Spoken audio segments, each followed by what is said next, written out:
Hello, welcome to the Empower Series podcast, everyone. My name is Clifton Johnson.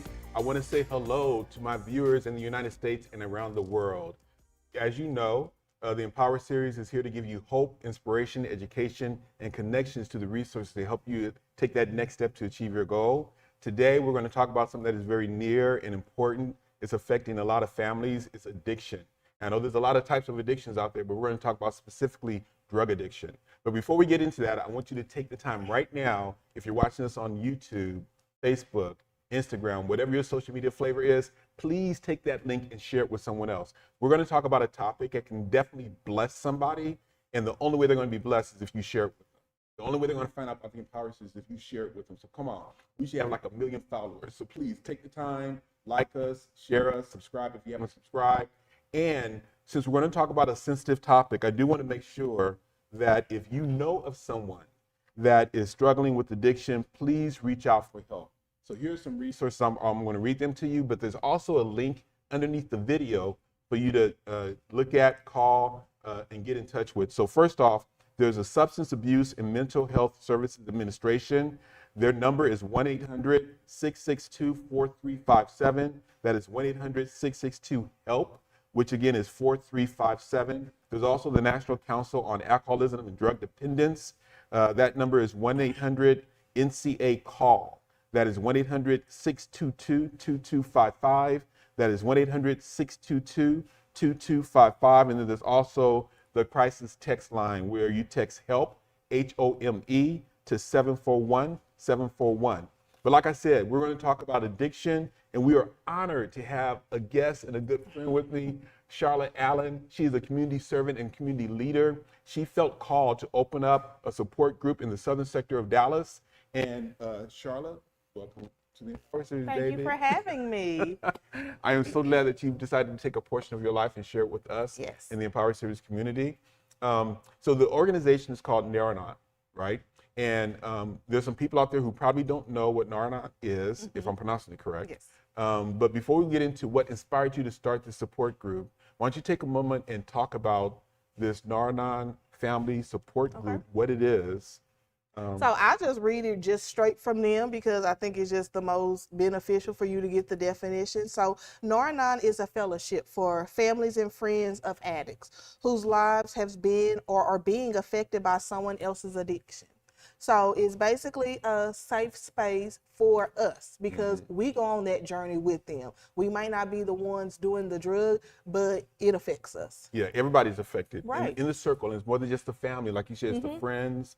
And also, I was looking, there's not just a Nar-Anon for adults, there's also a Narateen, right, for teenagers who are impacted by that, right, where their friends are, or they're friends of addicts. Yes. Okay, but your group is for adults. So my group, yes, we're gonna say it's more for the adult just because of the literature and probably the heaviness on the teens. You're gonna kind of be a little bit more light, but that's something that definitely in the future I will be, delving into that road as well. I want ours to be a one-stop shop. So I want us to be able to support everyone. So this is just the starting point. Okay, so Alcoholics Anonymous, Narcotics Anonymous, people may be familiar with that, but that is for those two organizations are for the addicts. Yes, correct. And this is a separate organization. So they're not an affiliate.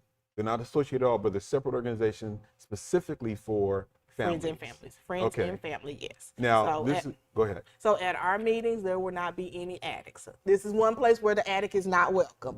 But again, the friends, the family, the loved ones, the support system, anyone that is affected by someone else's addiction is welcome to come out.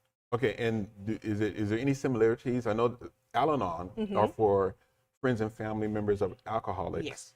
Where this is for narcotics or drugs. Are there any similar steps or 12 steps?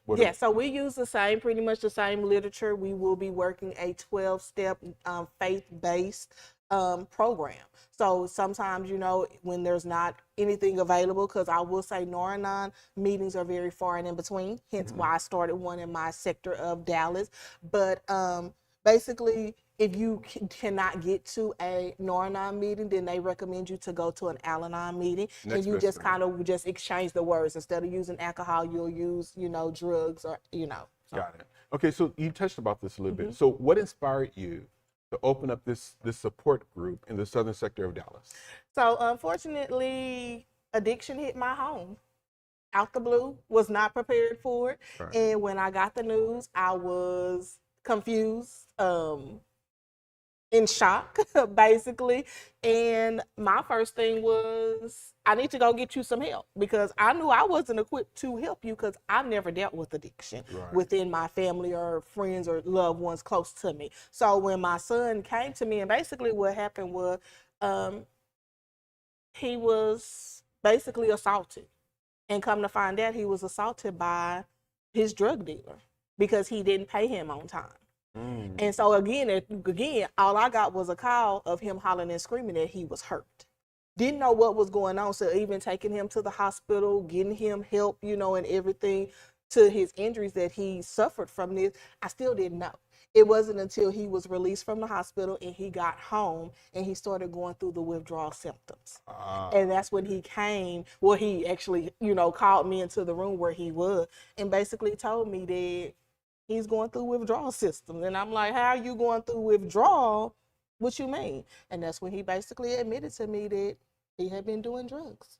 So first off, my heart goes out to you, right? Because there's many people who are experiencing that same type of trauma, right? And we're faced with an I don't know. So a couple of things. You shared an article with me, and I want to just review that with our audience real quick.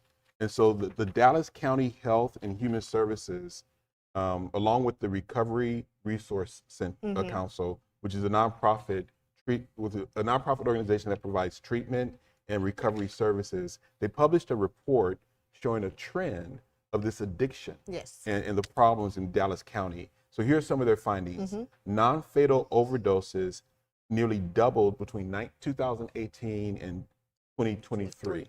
And then also non-inpatient facilities for teens under 18, there's none. Exactly. Or inpatient facilities, there's none for people under 18. So basically, if you have a loved one under the age of 18 that has found themselves addicted to drugs, there is no inpatient place for them to go. And that's how is that? Yeah. In Dallas, right? In Dallas County. And then also opiate. I can't even pronounce it. Opiate-related overdoses related to death continues to rise. In 2018, it was 11.4%. In 2022, 20.5%. And they're finding fentanil in cocaine, meth, as well as marijuana. Exactly.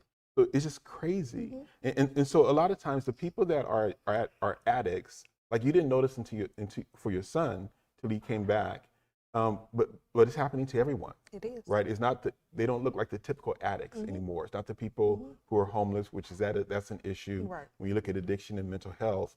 But it could be people who are in professional settings getting addicted to regular prescription medicine. And that's basically what these opiates are. Opiate is a strong prescription pain medicine that people are now abusing, and then someone has started manufacturing it to the synthetic one, which is your fentanyl. So again, we're talking, yes, that's opioid, but we're talking about that's just the newest drug. We had the crack epidemic, now we're in the fentanyl, epidemic this is so fatal that it takes a pinch of a pill that is laced with fentanyl, and these people are no longer here. And like you just read from that article, it's not just, I'm taking a fentanyl pill or a Percocet pill. It's showing up in the other drugs. It's showing up in the marijuana.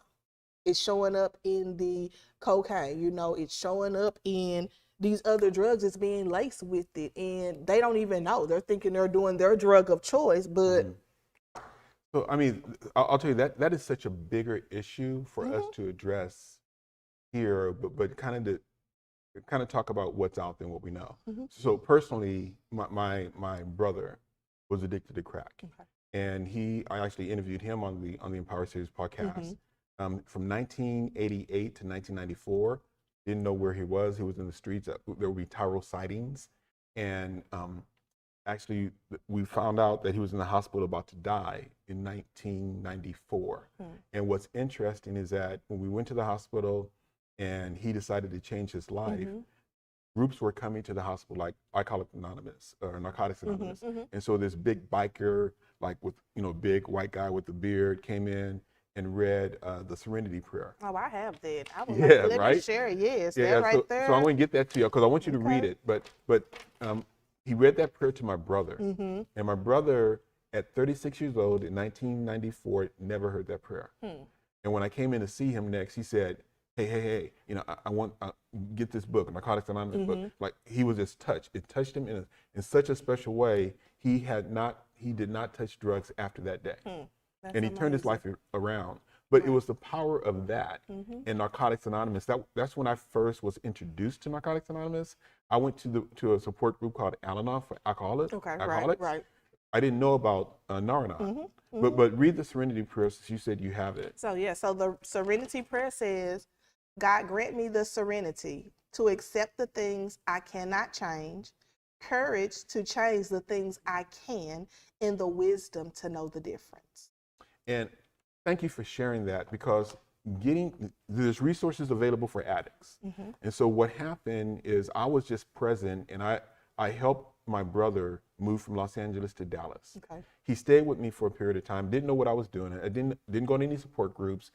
I left to go to work and told him, hey, I want you to go through this Yellow Pages and find a place for you, because you're not going to stay here. Right. And when I come home, I need to see who you called and when you called them. And actually, if you don't do that, you can be homeless in Dallas like you were in Los Angeles. So I kind of drew the boundary line, and he found a place. He went to the Salvation Army, got into the program, turned his life around. But the point I want to make is that even though he was able to find a place for him, for his addiction, I wasn't really aware of a place for me. Right. So it's important. And tell me a little bit about the importance of support groups like this for family members and friends. Because again, we go on this journey with them. It turns our world upside down. It stops us in our tracks. We stay up and we worry about them when we haven't heard from them, when they're out on the streets, when they're out on a bend. We go through those motions as well. So it's important to know that you have a safe space where you can cry it out, talk it out, laugh it out, whatever it is that you need to do to get through this, and to know that you have other individuals that understand it. Because even on this journey, I've been going on this journey since the end of July of 2020. Okay. So not only did this happen in the midst of us going in a pandemic and sheltering in place and things being shut down, then I'm finding out that I have an addict in my home. Like, how do we already was in an unknown, uncertain place with the pandemic, and then you add this on top of it, and then dealing with people, family, and so-called friends, knowing that I did feel comfortable enough to share with them what I'm going through. Then they're telling me what I should and shouldn't do. Or because I wasn't doing what they felt that I should do, then they were no longer a part of my life. Which again, I feel like they wasn't meant for me. This just helped to show who they truly were in my life. But again, it was still hurtful going through this traumatic event. And then to lose people who I thought were my friends, my loved ones, people who cared about me, that I find out that they're not. Because again, people are going to tell you what they feel you should do. Right. But again, I didn't know what I was going to do. Some days I still don't. Until you're in a situation, you can never say what you won't do. You won't say what limits you will not go through, what hoops you will not jump through to save someone who you love and care about. And it's easy for someone who's not in that situation, right? Who's not emotionally involved, to say what you should do. And so one of the things I see as this support group, given our experience even in it, is that number one, you're not alone. Right. And so that helps to a great extent. You're not the only one going through this. So that's number one. Number two, whatever you do, you're not going to be judged, which is very important. You can actually be open, share your story, know that it's confidential. Yes. It's not going to be shared outside of the room. Correct. You're not going to be judged. You can get it all out. And then it also, what you said you did with your brother, you gave him the Yellow Pages and said, look, I need you to find you someplace to go. Like, I brought you here to Dallas, but you can't be here with me. So this also is going to help give you the tools and the mechanism to set boundaries, to enforce those boundaries. And again, we need boundaries in all aspects of our life. Right. But it's sometimes hard to set those boundaries. Yeah. Even harder when you're when dealing. You love somebody, right? Exactly. So it's also going to help give you, a place to set boundaries, to figure it out, because what your journey with your brother looks like is my journey is totally different than what it looks like with my son. And that's one thing about this group too, is bringing all of us together. You might have someone who is dealing with a loved one that is in active addiction. Right. You might be dealing with someone who their loved one has been clean and sober for 5+ years. But still got behavior, Yes. addictive behavior. Addictive behavior, or you still have those past scars, those wounds, those hurts, those mistrusts that you're still trying to work through. Right. And unfortunately, you will have people that are going to come out to these meetings that have lost their loved one to the addiction. But they still need the support, because now that's a void that they will forever have in their life. So I want to be there to help bridge all of those gaps. Also, eventually, like I said, I want to do, eventually maybe go down the, the road of the Narateen and start a teen group, since my son was a teen when he started his addiction journey. But then also, let's get out there in the community. Let's put boots to the streets and help them. Half of the homeless population, they are homeless because of an addiction. Yeah. So if you lost your loved one, maybe you can help save someone else. Most definitely, most definitely. And so what you were saying too, because it's your son, my brother, but it could be a spouse. Could be a spouse. It could be a baby daddy, baby mama, right? Exactly. So it's like multiple family members, and we're all affected differently. Yes. But what we talked about is boundaries. So the boundary word is coming out a lot in my life, because my boundaries float, right? Okay. I got floating boundaries. But also just how do you set boundaries? And then not only setting them, but holding them, holding people accountable to them. And it's hard, right? And it's not just, okay, I know the information, I do it. It's a continuously practicing thing. Yes. So tell me a little bit about how often you meet, where you meet, so people who might want to know more about this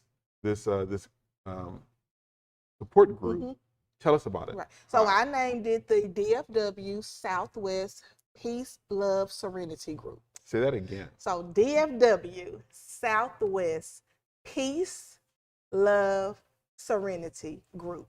So again, I put peace in there because we want a peace of mind. There you go. We want the love and the support, be it wherever it comes from. We all need that. And then the serenity. So that came from the Serenity prayer that I just read. Put it all together. Yes. Right. So I'm just trying to group it all together. And then we meet weekly on Tuesdays, every Tuesday from 7 to 8:30. And we are currently meeting at the Kingsmen Coffee Shop in Duncanville, Texas. And the address is 714 West Wheatland Road. That's Duncanville, Texas, 75116. Again, Kingsmen Coffee Shop, 714 West Wheatland Road, Duncanville, Texas, 75116. It's from 7 to 8:30. And it's from 7 to 8:30. Okay. Give or take, but we have leeway. Sometimes we run over, but that's okay. I want people to leave there with a sense of purpose, a sense of direction, and just feeling love and supported through this. So it's good that you mentioned that, because you talked about knowing that you're not alone, knowing that you have confidentiality, knowing that you have you're given some kind of guidance, and so there's a curriculum that we go through. Yes. So not only the 12 steps, but we talked about boundaries. What are some of the other tools that that people can expect to get from the support group to help them kind of know what to do in that situation where they're sitting? I don't know relationships. Right. So again, we're going to be working the steps. So currently in the group, we are on step 2, because again, we recently formed. In the first couple of weeks, we talked about boundaries and consequences. We worked on that for about maybe 4 to 5 weeks. Yeah. That's what we were just talking about, boundaries and consequences. And we were learning tools not only to deal with our loved one that's addicted, but just in life in general. So that was a really beneficial series that we just kind of kept going. Now we've kind of gotten into the steps. So the first step is that you admitted you were powerless over the addict. Wow. Yeah. So wow. So how many times I'm thinking I'm trying to control my brother, but it's not necessarily also drug addiction. How many times do we try to control people? People right? in general. We just need to let that go. And because people are going to be people. Yeah. And then also what I want, so again, we're going to work those 12 steps. So okay, do you have the 12 steps? No, I did it. Look, you don't. I don't. And look, I had them and I put them there because I was just like, I didn't want to monopolize too much time. And again, I want you to come to the meeting. Come to the meeting and find out, right? I want you to see what these 12 steps are. We'll put the 12 steps down. Right. But that is the first one. The first one is that you admit it, you are powerless over the addict. That's step number one.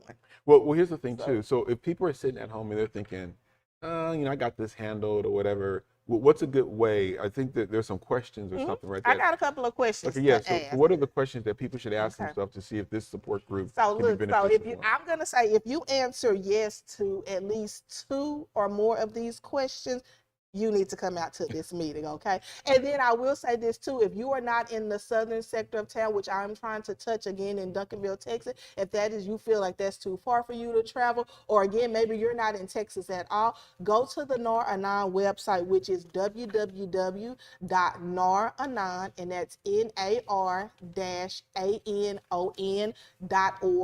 Go to that website and you will find links for virtual meetings. You'll be able to search by your zip code to find a meeting that is close to you. And then also go on YouTube and type in Nar-Anon meetings and you'll be able to see some, okay? And I want to do the spelling of that. So it's really www.nar-anon.org. Correct. And then if you do /find a meeting with the dash, then you'll find locations. But the Nar-Anon is nar-anon.org. Yes. So these are questions. I'm going to read this, 20 of them in all. I'm not going to sit up here and read all 20 of them, but I'm going to read something that kind of jumped out to me. And like I say, if you answer at least 2 or more of these questions, you need to find you a meeting. I would love for you to come and join us, but find a meeting, okay? So the first one is going to be, do you find yourself making excuses, lying, or covering up for someone? Do you have a reason not to trust this person? Do you lie awake worrying about this person? Are your suspicions turning you into a detective, and are you afraid of what you may find? Is concern for this person causing you headaches, a knotty stomach, and extreme anxiety? Are you unable to discuss the situation with friends or relatives because of embarrassment? And the last one I'm going to ask you is, are the lifestyle and friends of this person changing? Do you ever think they may be using drugs? If you answer yes to at least 2 of those questions, you need Nar-Anon in your life. Well, thank you for that. And I know I can answer yes to a few of them, right? So tell me a little bit more about this, though. There was a question I had to ask you. I'm going to look at my notes real quick. Okay. There is a stigma often associated with addiction. So how can we work about removing that stigma? Just getting the information out there. We have to learn to show empathy to individuals because addiction doesn't have a name, a face, an age, a nationality. It doesn't have any of that. Anyone can find themselves stuck in this rut of being addicted to any drug out there. Again, all of us have addiction. Right, I was going to say it's not just drug addiction, right? It might not, we're focused on the drug addiction, but many of us have addictions in our life. Some of us, we want to try the newest diet out there. We love social media. As soon as we wake up and we go to sleep, we got our phones in our hands. So there is addiction out there. Just all addiction doesn't necessarily hurt us the way that a drug addiction does. But again, just understanding that this is going on. Again, earlier you read the stats in Dallas County alone, the influx, the uprise of addiction and overdoses that are showing up in, emergency rooms. And then again, those are the ones, your statistics was ones that are making it. That's not the statistics of the ones that are not making it and dying. And then also I have another statistic that I want to share that they kind of just go hand in hand, is that, we talked about there is no facilities for teens under the age of 18. So anyone under 18, there's nowhere that they can go inpatient and get help. Then opiates, we talked about, are showing up in other drugs. So again, you can feel like you are addicted to meth, but then you get an opioid mixed in there with it because people are misleading what they are actually selling you these days. So that's another issue within itself. And then we just need easier access to treatment. Yeah, I was going to talk about that. That's hard to do. Like, everybody who wants help, it's not readily at their fingertips to even find it. And so we got to start putting those pieces together because we are dealing with this in a major way. You know, yes, here in Texas, but it's worldwide as well. And so then when you think about it, think about when the pandemic came. They said that liquor stores were essential. Yeah. They did not shut them down. Ain't that something, Do right? you know why they didn't shut them down? Because addictive, right? Because the people who are addicted to alcohol, they did not want to risk the chance of them going through withdrawals and showing up in emergency rooms that were already, you know, dealing with COVID. Isn't that crazy? So they didn't want to add that to the mix. So they showed them empathy by leaving the liquor stores open for them to still have access to the alcohol. Isn't that crazy? Yeah. So you know, you make a point about addictive behavior. My brother was saying that when he was going through his recovery, that he's learning how to respond differently to stress. Whereas before he would probably do crack or drugs. Now he's just doing, he still has to monitor his behavior because he can still do addictive type behavior. He still got that game, right? But you talked about treatment centers, and he was fortunate. My brother was fortunate because he was calling all these different locations. He did not want to go to the Salvation Army, but all of the other locations that he was calling were full. Right. Salvation Army, he was lucky that the Salvation Army was still open. And you talk about treatment centers not being available. There's no treatment centers available for Spanish-only speaking people who are looking for treatment or recovery assistance, which is bad. Right. So what do you know, given your experience, what have you found out there when you were looking for resources for your son? So luckily, my son had insurance. He was on my insurance through my job. So we kind of were fortunate enough to be able to find many places that would take him. But again, it came as a cost. It wasn't free. You know, I still had to meet deductibles and co-pay. Like right now, to this day, I'm still paying a monthly bill for one of his rehab stays. So, you know, again, if there's places that will accept you if you have insurance or not. There are state-funded government assistance that is out there for you to go into rehab, for you to go into detox centers. But then also when you get there, there is really loose ramifications that for you to stay. So meaning if I was an addict and I was to go to a rehab center today, if the withdrawal symptoms got too hard for me and I decided to walk out that front door, they're not going to stop me. And I understand that, yes, that person has to want to change, but I feel like there should be some parameters that are in place. So I'm looking to lobby to the lawmakers to get other things in place, because if you just came from the emergency room because you overdosed and we were fortunate enough to bring you back, and then you say you want to go to rehab, I don't think that tomorrow you should be able to just walk out of there. There should be some kind of hold that can be put on these individuals. And I might be, you know, pushing the limit when it comes to that, but again, there has to be something, some kind of parameters to stop some of this that's going on. As an adult, though, you see what I'm saying? But if you break the law, if they were to get caught with the drugs on them in the streets, they're going to go to jail. That's just a fine line. You know, it's a really fine line. But you talk about resources. I mentioned the Recovery Resource Council. Like I said, that's a nonprofit organization, and they do provide treatment and recovery services. Yes. But I don't know if they do it at a fee, but definitely Google them. There's a link and some information. Some of them do sliding scale. Some of them you don't have to come out of pocket at all, because treatments can run up into the thousands. Like a 30-day, just a 30-day stint can be up to $6,000. If you're looking for a 60 or 90-day program, we're talking about upwards to $20,000. Wow. And then even though insurance does accept you, if you go into these facilities, because this is what I ran into with my son, he was going into these facilities, but then he wasn't working the program, because they start working the program while they're in rehab. As soon as they get through a detox, they're putting them in counseling, helping them to work the step, giving them a game plan, and doing all of that. But if they aren't working the programs, you know, then the insurance is not going to pay for it, because then they're like, well, why is he there? Why is he or she there if they're not working the program and doing what they need to do?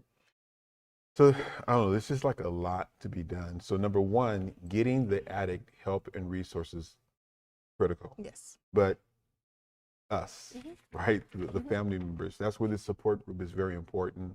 And like I said, knowing that you're not alone is good. Having some place to air out your concerns and not be judged, having some confidentiality, and really knowing one of the missions of the organization is to really give families hope. Right. Hope that there is a more fulfilling and less stressful way of life. And it's a process because our addicts are on a lifelong journey. Right, lifelong. And how do we try to balance and have really peace of mind as we observe our loved ones go through their challenges? So yeah, so that's why I know you asked me earlier, why did I start it? And I know we've said, they heard us say the southern sector of town a lot of time. And just to give a backstory a little more is, yes, it hit my household, but why did I choose the southern sector of town was because, again, it was thrown out there in Nar-Anon. That would be beneficial. Probably when I was one of those counselors, I done broke down crying, like, I don't know what I'm going to do. Like, how did we get here? And she was like, oh, you need to look into Nar-Anon. Like, it's some groups out there for the family. Yeah. So, you hear it and you go on about your business. Life is happening. Right. And so when I finally was like, I need some help.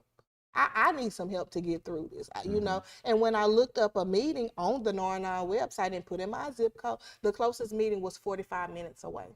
Wow. And it was up north. So it's like, okay, and then it was the unknown. I'm driving 45 minutes to go where? Because I really didn't even know what this was all about. So I was just like, So then again, I started looking and got more information. I was just like, well, I don't want to have to drive 45 minutes every time I'm having a weak moment, need some support or whatnot. So if it's not here in my back door, then I need to put it in my back door. Yeah. Because again, I see moving pieces. I'm also a state worker. So, I see this in the homes that I deal with, the people that we service, on benefit. We have it where they're raising their nieces, their nephews, their grandchildren, because the parents are suffering with addiction. And then just to give you another statistic out there and things that we need to start looking at, and again, to show that empathy and just to educate you to know that it doesn't just start with the addict. The addict, that's one symptom of it. Again, we go on this journey with them. Did you know that in the state of Texas, we have one of the highest rates of children being taken from the home due to substance abuse? No, I didn't. We are at 60%. The national average was 40%. In 2019 in Texas, 60% of cases were because they were parents of addicts. So this is a big problem. But here's the thing. At the end of the day, what your organization is doing is really helping the families that are impacted, because the addict may not even want to get help. Exactly. And may go through several relapses. Yes. But at the end of the day, we're only responsible for ourselves. Yes. So I would say, if there's anybody out there that is dealing with an addict and they're at their ends, they can't change or control anybody else. Right.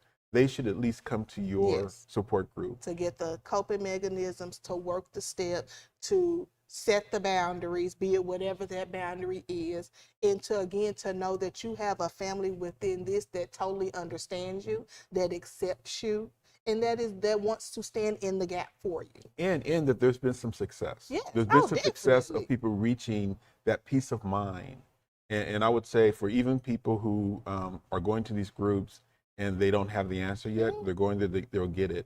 The people who do have the answers sometimes come so that they can share that with other people, because they've been through that process. And we probably will never have all of the answer. We never know what road we will go down on this journey. But again, like-minded people, people who have maybe been through similar things to you, that can share their experience, can share what they did. Again, we'll share the success stories. Again, we're going to get out there in the community. Maybe if it's just we giving them and going and doing sack lunches and feeding that community, because again, they still need it. They still have needs, right? That they put to the wayside and behind the drug. But again, just to be there to show that you're cared about, you're understood, you're heard, you're listened to. Again, your family might not totally understand what you're going through. So sometimes you have to look elsewhere. Yeah.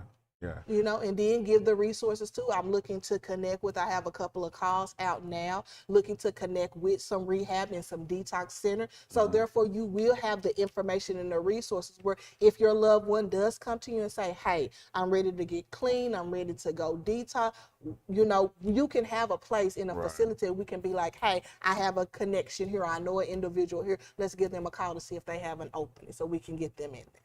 So what you just mentioned is critical, resources, right? And so you are a resource for someone. Did you provide, if people want to get in touch with you, is there an email address or? So I have an email. It's going to be pl.world, WORLD 21 @gmail. Again, that's pl.world ep.world21@gmail.com. And then also I'll put out my phone number. Hey, again, you might not be able to come to a meeting. You might just need somebody to talk to. And again, yeah, we only meet once a week right now. So, maybe you need that late in the midnight hour. You need somebody to talk to. Call me. My phone number is going to be 469-401-5374. Use my number as a resource if you have a question about the meeting, and maybe you want to start a meeting in your area. I can help walk you through those steps on what it is that you need to do. Well, I just want to tell you that you inspire me, right? Because I feel like we're not traveling this world alone. And I've seen situations where, again, people are unique. We all have this special message, and we also feel like we're alone, but we're not. So you ran into a problem. You have sought out a solution that's not just for you, but it's for everyone, right? It's for everyone. And because you're courageous, you think bigger than just yourself, you're doing something that's going to have a rippling effect that will improve the world. So you are an embodiment of the Empower series. Well, thank you. But I also want you to do this. I want you to think about your hope and your vision of what you want. And I want you to speak it. I want you to speak it now. So think about, what do you hope for your group and for the bigger community with what you're doing? My hope is that we are supported, heard, and understood. Again, I'm looking to get out there to help get some bills and some laws changed, to get that information, to get those resources, to get that help for the addict as well out there. Get some of these laws changed, get some of this funding allocated in the right places where it needs to be at. So that is my hope. Again, I want to be a pillar in the community. I want to be a major resource for anyone dealing with any kind of addiction issues. The family, my focus is, of course, the family, because it's a hard one. But again, give those resources to the addicts as well. I've met some amazing people on this journey that thus far in such an amazing time. You're helping me to get my nonprofit started. I have someone in the background that is helping, that we have connected due to having similar stories. She has a sober living home that she has started. So, to help, again, if you don't have anywhere to go, I want to be able to tell you, hey, I understand that your loved one has burnt you and they can't come to your home anymore, but I have someone where at least you can know they're safe in the bed at night. Right on. Right on. And at that sober living home, they're getting ready to start to doing meetings on a weekly basis so that they can keep their sobriety. So again, I just want to just help in any facet that I can in this world of addiction, because like you said, there's a lot of stigma on it. We throw these individuals away like they're nothing. Even if many of them get caught up in the system. When they go to prison, prison is not addressing their drug issue. So then when they come out, what's the probability of them relapsing? Right. Because they didn't get any tools to help them to work through their problem. And then again, mental illness. Right. We need to start looking at that. Yes, we're making strides with it, but there's still a long way that we need to go. And then, like I said, look at the children. I gave you the statistics. 60% of children in Texas were taken from their home due to having a parent that was an addict. And we wonder why we have the behavioral issues in the schools. So maybe one day my goal is I can bring the counseling or, have counselors that can go into these schools.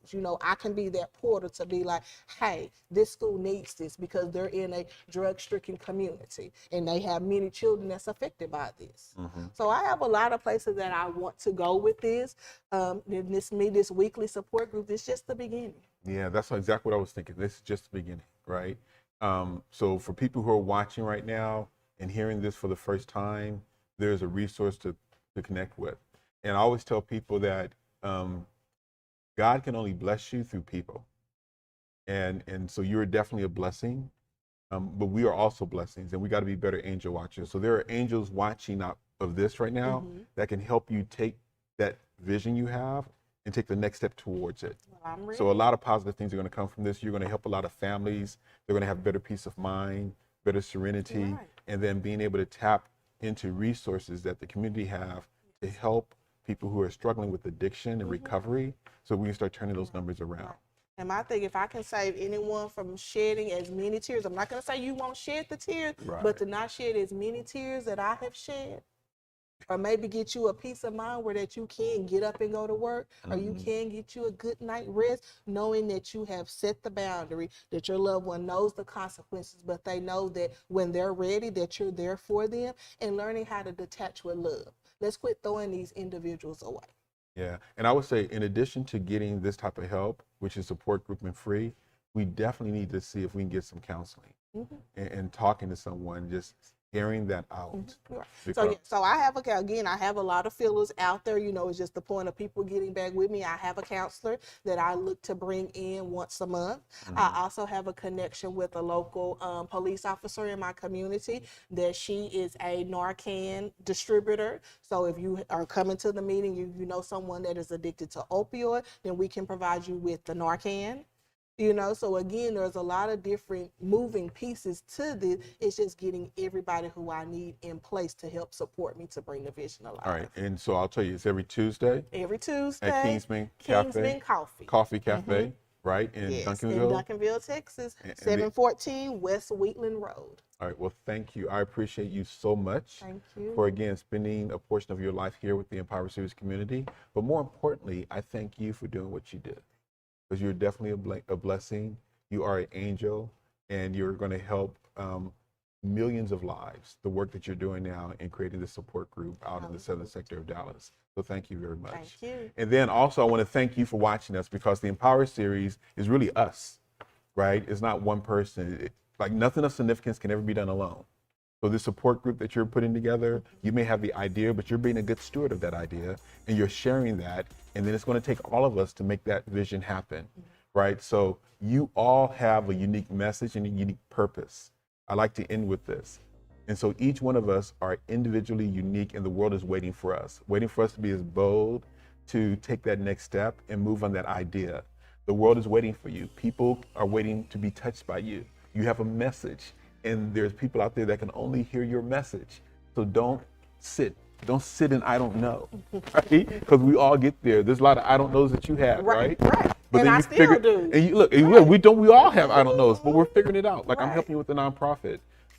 Anything that is an I don't know, the difference between people who are really succeeding and the people who are not is when they reach that I don't know, they figure it out. And with Google and with AI now, there should be never an I don't know, right? Right. So again, I want to thank you so much for joining us today. Stay tuned. Please, please, please share this with someone else. If you want to see the program that's out there on YouTube, interviewing my brother who talks about his story of being homeless and his recovery, because I didn't share this with you, but when he came to Dallas, and when I saw him in the hospital in 1994, he told me that he wanted to get married and have kids. And he was like a toothpick. And I just said, bro, we just got to get you out of the hospital, right? Like, just take one step at a time. And when he came out, I would say in a year's time, he was married. Him and his wife adopted 2 kids. One has already graduated from UNT, is married and has her first child, had her first child in March. And then his son is a personal trainer. And actually he partners with the Empower Series, right? He was leading us around. And so when you look at his life at 36, he was on his deathbed, but God had a different plan for him.